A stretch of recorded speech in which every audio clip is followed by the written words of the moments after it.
In jeder dieser Predigten in dieser Reihe werden wir uns eine andere Prüfung anschauen, durch die wir im Leben gehen werden. Gott sagt uns schon im Voraus, was die Prüfungen sein werden, die uns im Leben immer wieder begegnen. Letzte Woche schauten wir die erste Prüfung an. Wenn du durch eine große Veränderung gehst, du wirst große Veränderungen haben in deinem Leben. Das ist eine Prüfung. Und da sprachen wir letzte Woche über die 5 Dinge, welche Gott darin in deinem Leben tun möchte. Was du lernen musst, wenn du durch große Veränderungen gehst. Wenn du diese Predigt verpasst hast, dann hör sie nochmal online an. Weil es doch so wichtig ist, dass wir wissen, wie wir mit großen Veränderungen umgehen können. Und heute schauen wir uns eine weitere Prüfung an. Nicht große Veränderungen, sondern die weitere Prüfung, wir nennen das mal sozialer Druck. Und ich spreche davon, wenn du gezwungen wirst, dich an etwas anzupassen, das nicht richtig ist. Sei es durch deinen Chef oder die Regierung oder sonstige Autoritäten im Leben, und du fühlst den Druck, vielleicht durch Gruppenzwang, etwas zu tun, worüber du denkst, das ist nicht richtig, das soll ich nicht machen, das passt nicht zu mir, das beunruhigt mein Gewissen. Wie machen wir das? Dieser König hier, Nebukadnezar, der babylonische König, er nahm ja 25% aller Israeliten gefangen und er brachte sie nach Babylon und er stellte sie dorthin und sagte dann, sucht mir die schlauesten, intelligentesten, gut aussehendsten und talentiertesten jungen Leute, die Teenager, aus allen heraus und bringt sie zum Palast. Und er bekommt einen Haufen hebräischer jüdischer Jungen vorgestellt, von denen auch Daniel einer der Auserwählten war. Er war 15 Jahre alt damals. Und König Nebukadnezar sagte, okay, wir machen einen 3-jährigen ideologischen Drill. Wir werden eure Erinnerungen an Israel auslöschen. Die Bibel braucht ihr nicht mehr, Gott braucht ihn nicht mehr. Wir werden euch verweltlichen. Wir werden euch rekulturisieren, also wirklich Gehirn waschen, was sagt er eigentlich. Und dann sagt er, ihr werdet für 3 Jahre gelehrt und dann dient ihr mir an meinem Hof. Ihr werdet am königlichen Palast dienen und manche werden vielleicht sogar noch weiter befördert werden in wichtige Positionen. Und sie lehren ihn also eine neue Sprache, eine neue Kultur. Sie lernen sie neue Angewohnheiten. Sie brachten ihnen ihre Religion bei. Und sie gaben ihnen sogar neue Namen. Ich habe das letzte Woche schon kurz angesprochen, möchte aber das nochmal anschauen. Schaut euch das an. Daniel hatte 3 Freunde und es heißt, den Jungen wurden alle neue babylonische Namen gegeben. Daniel wurde Belshazzar genannt und Hanania bekam den Namen Schadrach. Michael hieß von nun an Meschach und Asaja Abednego. Was bedeutet das? Was passiert hier? Warum bekamen sie neue Namen? Weil alle ihre hebräischen Namen auf Gott verwiesen, auf den wahren Gott in Hebräisch. Und jetzt wurden sie alle nach heidnischen Göttern benannt. Zum Beispiel bedeutet der Name Daniel in Hebräisch, Gott ist mein Richter. Das ist die Bedeutung von dem Namen Daniel, Gott ist mein Richter. Und er wurde umgenannt zu Belshazzar, was bedeutet, Baal beschützt mich. Baal war ein falscher, ein unechter Heidengott Babylons. Hanania, sein Name bedeutet im Hebräisch, Gott ist gnädig. Und er wird jetzt Schadrach genannt. Das war der Mondgott, okay? Der Mondgott Babylons. Michael, dessen Name im Hebräisch bedeutet, wer ist wie Gott? Also, wer kann sich mit ihm vergleichen? Wer ist so groß wie er? Wer ist wie Gott? Und er wird jetzt nun Meschach genannt. Das war also der Fruchtbarkeitsgott in Babylon, okay? Und Asaja bedeutet im Hebräisch, Gott half mir. Und er heißt jetzt Abednego, was bedeutet Diener von Nebo. Nebo war ein weiterer babylonischer Heidengott. Sie haben ihm also nicht nur neue Namen, neue Identitäten, neue Jobs, neue Kleidung gegeben. Sie haben auch gesagt, ihr bekommt auch einen neuen Ernährungsplan. Ihr bekommt nicht mehr euer jüdisches Essen, sondern dürft euch nur noch das babylonische Essen zu euch nehmen. Ihr esst das, was der König hier isst. Das ist ein totales Umprogrammieren, ein totaler Assimilationsvorgang und genau da nehmen wir die Geschichte heute wieder auf. In Daniel Kapitel 1, Vers 5, da steht, der König legte auch fest, wie viel sie täglich von der königlichen Tafel zu essen und aus dem königlichen Weinkeller zu trinken bekommen sollten. Nach 3-jähriger Ausbildung wollte er einige von ihnen zu seinen Ratgebern machen. Aber, hier ist das große Aber. Daniel war entschlossen, sich nicht mit den Speisen und dem Wein der königlichen Tafel unrein zu machen. Und er bat den Oberkämmerer darum, sich nicht unrein machen zu müssen. Was passiert hier? Also wenn du schon mal ernsthaft Sport betrieben hast und in einem Sportverein warst oder Profisportler, vielleicht warst du bei der Olympiade ja sogar dabei, dann weißt du, was ein Trainingsessensplan ist. Dass wenn du am Trainieren bist, dann kannst du nicht einfach essen, was du willst. Der Trainer sagt dir, was du und wann essen wirst. Das nennt man also einen Trainingsessensplan. Und Nebukadnezar sagt, okay, wir verändern nicht nur das, was ihr alles denkt, sondern wir verändern sogar auch eure Ernährung. Ihr werdet das essen, was ich esse. Und das klingt nach einer guten Sache, das königliche Essen, aber Daniel weigerte sich, bei dem Programm mitzumachen. Er sagt, ich werde mich nicht verunreinigen. Was bedeutet das Wort unrein? Es bedeutet sich beschmutzen oder auch sich vielleicht verderben. Es bedeutet einen Verlust von Reinheit. Wenn du Chemikalien oder Giftmüll oder Jauche in einen Fluss hineingießt, dann verunreinigst du diesen Fluss. Wenn du beschmutzt oder verdorben. Wenn ich meiner Frau sage, Schatz, ich habe dir ein Bad einlaufen lassen mit Kerzen und alles drum und dran und bevor sie in die Wanne springt, sage ich, ich werfe noch schnell einen Eimer Müll mit rein. Dann habe ich jetzt in dem Moment das Bad beschmutzt und verunreinigt. Es ist nicht mehr rein. Er sagt also, ich werde mich nicht verunreinigen. Was ist so falsch am babylonischen Essen? Was ist das Problem? Warum legt sich Daniel als 15-Jähriger mit dem mächtigsten Mann der Welt damals an und sagt, sorry, dein Essen ist für mich nicht gut genug. Ich werde es nicht essen. Ich werde es nicht essen. Was geht da ab? Es gab 3 Gründe, warum Daniel sich weigerte, sich an die Situation anzupassen. Zuerst einmal wirklich ein gesundheitlicher Grund. Das Essen des Königs war nicht wirklich gesund. Es war eher wie Junkfood, viel mit Soßen und viel Zucker. Und von vornherein war das kein gesundes Essen. Also das war der körperliche, der physische Grund dafür. Übrigens ist dieser Text auch der Grund, warum wir den Daniel-Plan haben. Der Daniel-Plan kommt genau aus dieser Geschichte. Als Daniel sagte, ich esse kein Junkfood, der Daniel-Plan ist keine Diät, sondern es geht einfach um gesamtheitliche Gesundheit. Um 5 Bereiche. Es geht nicht nur um Essen, sondern auch um den Glauben. Was du glaubst, beeinflusst, wie gesund du bist. Es geht um Fokus, was wir denken. Es geht um die Gemeinschaft, um Freunde. Deine Beziehung beeinflussen, wie gesund du bist. Es geht um Fitness und auch um Essen. Es ist also viel mehr als nur eine Diät. Und da gab es noch einen kulturellen Grund, einen nationalen Grund, denn Gott gab den Juden der Nation Israel einen sehr strikten Ernährungsplan. Heute nennen wir das die Koscher-Gesetze. Und er tat das, Gott tat das, weil er sagte, ich möchte, dass ihr nicht vergesst, wie einzigartig ihr von allen seid. Ihr esst nicht, wie der Rest der Welt isst. Das war nicht, weil Gott die Juden für besser hielt. Er sagt einfach nur, ich habe diese Nation Israel ausgewählt und ich habe ihnen die 10 Gebote gegeben. Ich habe ihnen die Bibel gegeben. Ich habe ihnen den Messias gegeben, den Sohn Gottes, Jesus. Und ich erwählte diese Nation von allen heraus, damit ich durch sie handeln kann. Sie sollen mein Verbindungsmann zu meinem Handel sein. Und sie sollen nie vergessen, dass sie einzigartig sind. Und deswegen werden sie anders essen als die anderen. Das sind die Koscher-Gesetze. Also um es abzugrenzen, sagt Daniel, warte mal, ich soll so wie ein Jude essen. Also es gab einen kulturellen, einen nationalen, einen religiösen Grund. Aber ich weiß, Daniel lehnte das nicht nur deswegen ab, so wie es in der Bibel, wie es in der Bibel steht. Lasst mich euch noch 2 andere Bibelverse zeigen. Paulus sagt Folgendes. Sie werden behaupten, die falschen Lehrer, sie werden behaupten, es sei falsch, bestimmte Dinge zu essen. Doch Gott hat diese Nahrungsmittel geschaffen, damit wir sie dankbar essen. Weil alles, was Gott geschaffen hat, gut ist, sollen wir nichts davon ablehnen. Denn wir wissen, dass es durch das Wort Gottes und durch das Gebet gesegnet wird. Gott sagt also, wenn ich es gemacht habe, kannst du es essen. Macht das Sinn? Gott sagt, ich habe kein Junkfood gemacht, sondern wenn ich dieses Essen gemacht habe, dann kannst du es essen. Er sagt nicht, dass du von Menschen gemachtes Essen machen kannst. Ein Donut ist nicht von Gott gemacht. Wenn du das Etikett liest, stehen 50 unlesbare Chemikalien drauf, die du lieber nicht essen solltest. Wenn Gott es gemacht hat, also wenn es an einer Pflanze gewachsen ist, gut. Wenn es in einer Fabrik gemacht ist, nicht gut.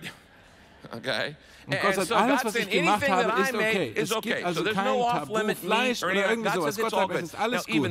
Was noch wichtiger ist, als was Paulus sagt, ist, was Jesus sagte. Schaut euch diesen Vers an. Jesus sagte in Matthäus 15, Vers 11, ihr werdet nicht durch das Unrein, was ihr esst. Ihr werdet unrein durch das, was ihr sagt und tut. Macht das Sinn? Okay. Er sagt, dass nicht das, was in deinen Mund geht, dich unrein macht, sondern das, was aus deinem Mund herauskommt, dich unrein macht. Das, was Jesus gesagt hat. Er sagt nicht, was du isst, macht dich unrein. Er sagt, alles ist von Gott, du kannst alles essen, aber es ist das, was aus deinem Mund herauskommt, was du sprichst, diese widerlichen Worte, die aus deinem Herzen kommen und deine schlechte Einstellung, das ist es, was nicht stimmt. Was geht hier also ab? Warum lehnt Daniel das ab? Also Gesundheit, nationale Kultur. Und hier ist der dritte Grund, und der ist wirklich wichtig. Es war ein geistlicher Angriff auf Daniels Identität. Ein weiterer Versuch, ihn Gehirn zu waschen, ihn Gott vergessen zu lassen und alle Werte, die er als Kind gelernt hatte, zu vergessen. Sie wollten, dass diese Jungs ihr geistliches Erbe vergessen. Sie änderten alles, die Namen und Essensgewohnheiten. Sie sagten, wir programmieren euch neu, wir verweltlichen euch. Ihr werdet keine geistlichen Juden mehr sein, ihr werdet weltliche Babylonier sein. Das ist die erste Prüfung für Daniel. Und sie zeigt Daniel zeigt hier 4 Charaktereigenschaften. Die sind so wichtig für dich und für uns, denn wenn wir Gottes Segen auf unserem Leben möchten, dann müssen wir auch diese 4 Charaktereigenschaften in uns schaffen. Wenn du im Leben befördert werden willst, und du in einer ablehnenden Situation dich befindest, wo nicht jeder von dem, was du glaubst, zustimmt. Hier ist Daniel, der Beförderung sein ganzes Leben lang erlebt. Er ist eine Erfolgsgeschichte nach der anderen, trotz der Tatsache, dass keiner in der Nation seinen Glauben oder seinen Überzeugungen zustimmte. Es gibt also 4 Eigenschaften, die Gott liebt im Leben der Menschen zu segnen. Und wenn er sie in deinem Leben sieht, dann mach dich bereit für Segen und Erfolg. Was sehen wir in Daniels Leben in dieser Geschichte? Nummer 1, die erste Prüfung offenbart Daniels Integrität. Und ich meine damit, dass er nie vergaß, wer er ist. Er sagte, ihr könnt meine Adresse ändern, ich wohne jetzt in Babylon. Ihr könnt meine Kleidung ändern, ihr könnt auch meinen Namen ändern, aber ihr könnt nicht mein Herz verändern. Daniel entschloss sich, nicht unrein zu machen. Ich werde mich nicht den gesellschaftlichen Werten hier anpassen. In Römer 12, Vers 2 sagt die Bibel, gleicht euch nicht dieser Welt an, sondern lasst euch von Gott verwandeln und erneuert euer Denken, damit ihr prüfen und erkennen könnt, was der Wille Gottes ist. Du hast 2 Möglichkeiten im Leben. Du passt dich an oder du wirst verwandelt. Du passt dich der Welt an, wo du bist wie jeder andere in der Welt, siehst gleich aus, riechst gleich, sprichst gleich. Oder du passt dich der Welt an, oder du lässt dich von Gott verwandeln. Du passt dich der Welt an, oder wirst von dem Wort Gottes verwandelt. Und wenn du vom Wort Gottes verwandelt bist, dann heißt es, dann wirst du den Willen Gottes erkennen. Ich rede mit Menschen, die sagen, ich weiß nicht, was Gott möchte, was ich in meinem Leben machen soll. Ich weiß es aber nicht. Wie kann ich es herausfinden? Was ist dein Wille für mein Leben? Es ist so, weil du dich der Welt angepasst hast. Es interessiert dich nicht mehr so zu sein wie alle anderen, anstatt einzigartig zu sein und der zu sein, den Gott mit dir geschaffen hat. Solange du dich darum kümmerst, dich anzupassen, gleich auszusehen, gleich zu reden, gleich zu handeln, cool zu sein, allen zu gefallen, solange du dich darum kümmerst, dich anzupassen, wirst du dich nie darum kümmern, verwandelt zu werden und wirst auch den Willen Gottes nicht erkennen. Aber wenn du sagst, okay, ist mir egal, was die anderen denken, ich will Gottes Bestes für mein Leben, dann wirst du verwandelt werden und den Willen Gottes kennenlernen. Daniel offenbart Integrität. Er vergisst nicht, wer er ist und zu wem Gott ihn geschaffen hat. Die zweite Prüfung offenbart Disziplin, persönliche Disziplin. Und Daniel kontrolliert in dieser Situation sein Ego und seinen Appetit, hat er unter Kontrolle. Die Bibel sagt, Daniel beschloss in seinem Herzen, keine Speisen und keinen Wein vom Tisch des Königs anzurühren. Ich bin sicher, es war Gourmet-Essen, aber Daniel zeigt eine unglaubliche Disziplin, trotz dieser großen Versuchung. Denk mal drüber nach. Wenn du Daniel gewesen wärst, okay, als Teenager, das bist du 15 Jahre alt. Du wirst mit Gewalt aus deinem Land geführt. Du wirst deine Eltern nie wiedersehen. Du bist ohne elterliche Betreuung in einem fremden Land, du bist 15 Jahre alt und der mächtigste Mann des Landes bietet dir nun alle möglichen Vergünstigungen an und sagt, schau, du wirst mein persönlicher Mitarbeiter werden. Ich gebe dir Macht, Ansehen und Vergnügen und du bekommst das Beste von allen. Du bekommst alle Vergünstigungen, die das Leben im Palast bietet und den Luxus. Du wirst verwöhnt werden und bevorzugt behandelt werden. Du bekommst die beste Ausbildung in dieser Kultur und bekommst das beste und teuerste Gourmet-Essen. Könntest du das alles ablehnen? Du bist 15 und alleine ohne deine Eltern. Wir sehen das heutzutage immer wieder im Sport, wo junge Kinder gut im Fußball oder im Basketball oder im Tennis oder sonst was sind. Und ganz plötzlich werden sie von der Straße gezogen, sie werden von einem Profiverein unter Vertrag genommen, sie bekommen plötzlich riesige Mengen an Gehalt, werden behandelt wie Götter, sie fahren mit Limousinen herum und bekommen alle möglichen Vergünstigungen. Und wenn sie Fehler machen, wird das von ihren Pressesprechern überdeckt und sie können mit diesem Erfolg gar nicht umgehen. Das sehen wir doch immer wieder. Gute Kinder ruiniert durch zu frühen Erfolg. Wir hören immer wieder von Leuten, die vor 2 Jahren die Heisman-Trophäe gewinnen und nun aus dem Team geschmissen werden, weil sie Charakterprobleme haben. Sie haben immer noch das Talent, aber sie feiern zu hart und werden aus dem Team geworfen. Das passiert wirklich. Und Daniel, er ist unglaublich diszipliniert für einen 15-jährigen Jungen ohne seine Eltern um ihn herum. Und er sagt Folgendes zum mächtigsten Mann der Welt, zu Nebukadnezar. Er sagt, ich werde dir dienen, weil Gott mich hierher gestellt hat. Ich bin hier nicht ohne seine Erlaubnis hier, also diene ich dir. Du bist ein Heidenkönig, aber ich werde mich dir nicht verschulden. Ich werde nicht von dir vereinnahmt werden und ich werde mich dir nicht anpassen oder von dir verführt werden. Du kannst mir all diese Vergünstigungen geben, aber ich werde nie vergessen, dass ich nicht du bin. Ich bin nicht einer von euch. Ich bin Jude, nicht Babylonier. Und Gott lässt mich das tun. Und ich werde nicht nachgeben, nur weil du mir all diese Dinge anbietest. Nur weil ich etwas machen kann, bedeutet das nicht, dass ich es auch tun sollte. Diese unfassbare Reife für einen 15-jährigen Jungen. Ich kenne Erwachsene, die diese Lektion nie gelernt haben. Nur weil du es dir leisten kannst, heißt es nicht, dass du es dir kaufen solltest. Ich fahre einen 17 Jahre alten Ford Truck. Ich könnte jeden Truck kaufen, aber ich brauche es nicht. Warum? Nur weil ich es mir leisten kann, bedeutet das nicht, dass ich es auch kaufen sollte. Das Auto bringt mich immer noch dorthin, wo ich hin muss. Ich hatte keine Autoabzahlung mehr seit über 16 Jahren. Nur weil ich es kaufen kann, bedeutet das nicht, dass ich es tun sollte. Das ist Disziplin. Und Gott ehrt Disziplin. Die Bibel sagt in Römer 6, Vers 31, lasst keinen Teil eures Körpers zu einem Werkzeug für das Böse werden, um mit ihm zu sündigen. Stellt euch stattdessen ganz Gott zur Verfügung. Euer Körper soll ein Werkzeug zur Ehre Gottes sein, sodass ihr tut, was gerecht ist. Instead, give yourselves completely to God, because you want to be a tool in the hands of God, used for His good purposes. Das ist die Entscheidung, welche Daniel als Teenager traf. Ich will von Gott gebraucht werden, nicht von dieser Welt. Ich will von Gott gebraucht werden, nicht von dieser Gesellschaft. Ich will von Gott verwandelt werden und mich nicht dieser Welt anpassen. Er hatte Integrität und er hatte Disziplin. Die dritte Sache, welche wir in seinem Leben sehen und die du in deinem Leben auch brauchst, ist, wenn du Gottes Segen auf dir haben willst, ist Mut. Daniel hatte Mut. Und ich meine, er war bereit, alleine dazustehen. Es benötigt eine Menge Mut von Daniel, den mächtigsten Mann der Welt, zu bitten, ihn von diesem Ernährungsplan zu befreien. Das war eine Beleidigung an den König. Sorry, König, dein Essen ist nicht gut genug für mich. Ich kann das nicht essen. Er ist ein gewissenhafter Beobachter. Was die ganze Sache noch schwieriger machte, ist, dass er nicht der einzige jüdische Junge in dem Programm war. Er hatte 3 Freunde, die es ihm nachmachten, aber es gab noch ganz viele weitere jüdische Jungs, die gefangen genommen wurden und sie waren überhaupt kein Problem damit, das Königsessen zu essen. Ich bin mir sicher, die Leute sagten dann, das tun doch sowieso alle. Wie oft hast du das schon an deinen Eltern gesagt? Alle anderen machen es doch auch. Und Daniel sagte, es ist mir egal, wenn die ganze Welt es macht, das ist nicht richtig, ich mache da nicht mit. Er steht mutig da, er ist bereit, alleine dazustehen. Er ist bereit zu sagen, die Mehrheit liegt oft auch falsch. Die Geschichte hat schon oft bewiesen, dass die Mehrheit meistens falsch lag.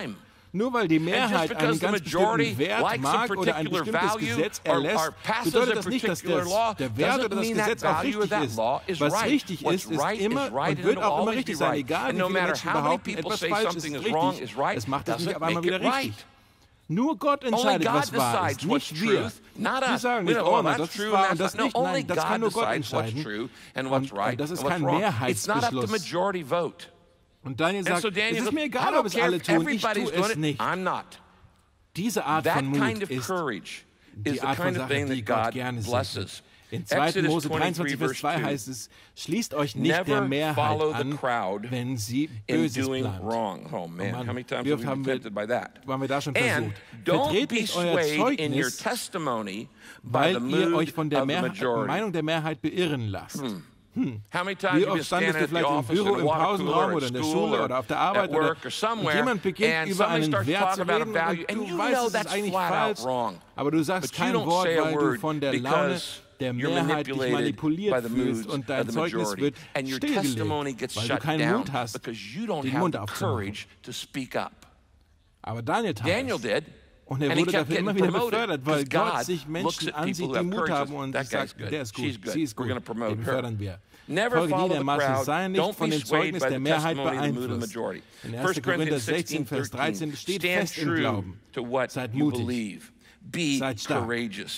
Wir brauchen heutzutage Frauen und Männer des Mutes in unserer Gesellschaft, die aus falsch richtig machen, aus Dunkelheit Licht und aus bitter süß macht und all diese Dinge, über die wir uns letzte Woche unterhalten haben. Es gibt noch eine vierte Prüfung, die uns aus Daniels Leben offenbart, und sie offenbart uns seine Demut. Und Gott liebt Demut. Daniels Demut zeigt sich, wie taktvoll er mit den Machthabern umgeht. Als er nicht der Aufforderung der Obrigkeit Folgen leisten konnte, sagte er, ich kann das nicht tun. Es verstößt gegen meine Werte. Moralisch falsch und es verletzt mein Gewissen. Trotzdem ist er taktvoll mit seinen Machthabern, er zeigt Demut und die Art, wie er sein Anliegen dem König vorträgt, und den Machthabern zeigen seinen Respekt. Und er wusste, dass Gott diesen Heidenkönig auch irgendwie seinen Platz gegeben hat. Er war zwar kein Christ, kein gottesfürchtiger Mann, aber er wusste, dass Gott diesen heidnischen König in seinem Leben als Chef erlaubt hat. Manche von euch haben vielleicht blöde Chefs. Gott hat es zugelassen, dass sie in eurem Leben stehen. Er hat sie zugelassen. Manche von euch werden Bosse haben, die euch auffordern, etwas Unehrliches zu tun, etwas Falsches. Und ihr müsst wissen, wie ihr Einspruch erheben könnt. Folgendes sagt die Bibel in Daniel 1, Vers 8. Er bat Ashpenas, das war also der Chef der Belegschaft im Palast, um die Erlaubnis, andere Dinge essen zu dürfen. Er hat es nicht verlangt, er hat nicht rebelliert. Er sagte, ich verlange mein Recht. Nein, er bat um Erlaubnis. Darf ich die Erlaubnis haben, freigestellt zu werden? Das ist das Erste, was er tut. Er ist respektvoll. Bekomme ich die Erlaubnis, das nicht zu tun? Gott sorgte dafür, dass der oberste Hofbeamte große Achtung vor Daniel hatte. Er war noch nicht mal ein Jahr in Babylonien, er war 15 Jahre alt, aber offensichtlich macht dieses Kind etwas Spektakuläres, dass er die Achtung eines heidnischen Obrigen verdient, und egal was er getan hat, er war gut. Und der Oberste sagte zu Daniel, ich habe Angst vor meinem Herrn, dem König, der beauftragt hat, dass ihr seine Speise und Trank esst. Und wenn ihr nicht so gesund seid wie die anderen, fürchte ich, vom König geköpft zu werden. Das ist eine legitime Befürchtung. Wenn jemand androht, dir den Kopf abzuhauen, dann ist das keine falsche Angst. Das ist eine echte Angst.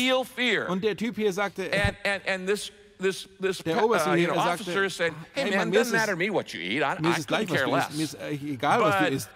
Aber der König hat gesagt, ihr sollt das essen, was ihr essen sollt. Und wenn du es nicht isst und ihr nachher nicht gesund aussieht, dann bin ich der seinen Kopf verliert. Also ich sorge mich um mich selbst. Das ist eine zugelassene Sorge. Und dann heißt es, da sagte Daniel zu dem Palastdiener, den der oberste Hofbeamte ihm als Aufseher zugewiesen hatte.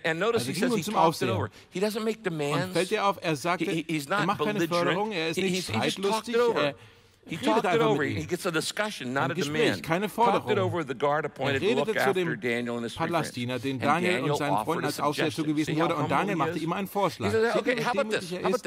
Er sagte, wie wäre es damit? Wie wäre es, wenn du uns die nächsten 10 Tage testest mit einer anderen Diät? Lass es uns einfach machen. Gemüse und Wasser. Okay? Wäre das was? Du musst auch nicht kochen, einfach Gemüse und Wasser. Wie wäre das? Wir machen das 10 Tage lang, und dann schaust du, wie gesund wir aussehen im Vergleich zu den jungen Männern, die das Essen vom König essen, und dann entscheidest du.